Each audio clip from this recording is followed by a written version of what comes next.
wo in Monday in som panga a hian kong hi atang chapa ngai ania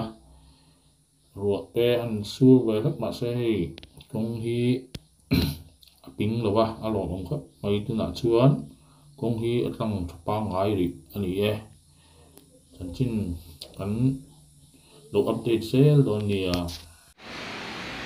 excavator chim lama pakhat a duty a elai hian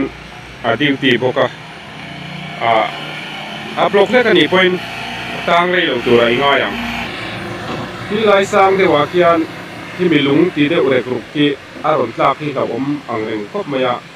hi lai dom ki ron tlak chuan tem chuan lai kong din hun hi chu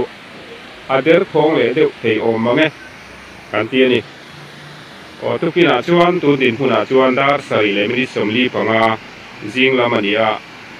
atlang tha tareng mai e ti kha kan han report le lo kani e